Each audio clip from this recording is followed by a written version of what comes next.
Hi students and welcome back to Coach Me classes. आज के lecture में हम मेगास्पोरोजेनेसिस और माइक्रोस्पोरोजेनेसिस ये दो वर्ड्स आपने सुने होंगे अपनी क्लास में, और आपने जब पढ़ा भी होगा थोड़ा बहुत बायोलॉजी, तो आपने ये वर्ड्स जरूर you must have came across these terms.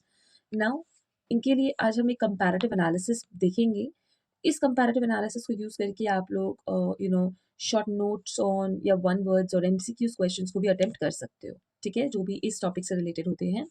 Now megasporogenesis as the name suggest megaspores, तो इस केस में हैप्लॉइड मेगास्पोर्स बन जाते हैं from the diploid megaspore mother cell.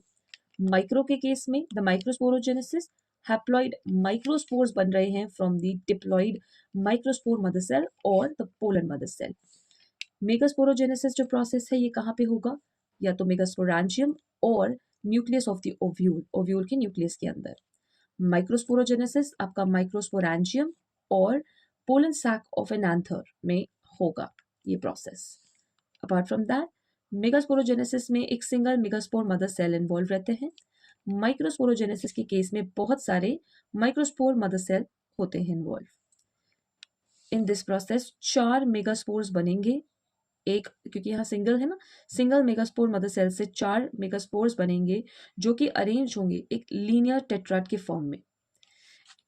Microsporogenesis में भी 4 माइक्रोस्पोर्स बनेंगे एक सिंगल माइक्रोस्पोर मदर सेल से।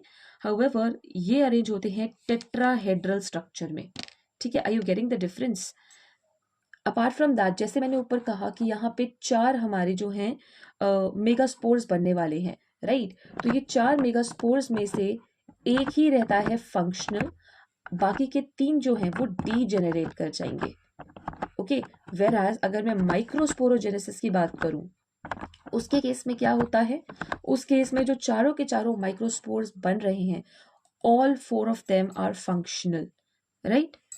And megasporogenesis give rise to female gametophyte, microsporogenesis give rise to male gametophyte। बहुत ही इजी लैंग्वेज में मैंने ये एक्सप्लेन किया है। I hope you were able to understand. अब प्रॉब्लम है दिमाग में रखना, देखो हम बुक से भी पढ़ते हैं, हम समझ जाते हैं for the time being, but then you have to keep, I have written these points in short so that आप थोड़ा बहुत अपने दिमाग में रख पाओ। देखो मेगा की बात होगी, मेगास्पोरोजेनेसिस की, तो यहाँ पे मेगास्पोर्स होंगे, मेगास्पोर मदर सेल होगा। ये किसको राइज दे रहा है? फीमेल गेमीटोफाइट को। तो बहुत जाहिर सी बात है ये ओव्यूल के अंदर होगा क्योंकि फीमेल गेमीटोफाइट की बात हो रही है। अरेंजमेंट इसका किस में होता है? लीनियर टेट्राड में ये 4 मेगास्पोर्स अरेंज रहते हैं, एक फंक्शनल होता है, 3 डीजेनरेट कर जाते हैं।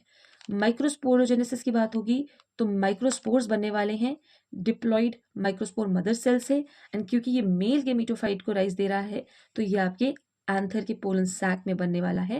एंड इसमें जो स्ट्रक्चर होगा 4 माइक्रोस्पोर्स का वो आपका टेट्राहेड्रल रहने वाला है, और जो चारों माइक्रोस्पोर्स हैं they are going to be functional. So I hope students ये शॉर्ट वीडियो आपके लिए हेल्पफुल हो और आपको ये टॉपिक समझ में आ जाए। If there are any doubts, you're always welcome to write it in the comment section and I will get back to you. See you in the next lecture. Keep learning and thank you for watching.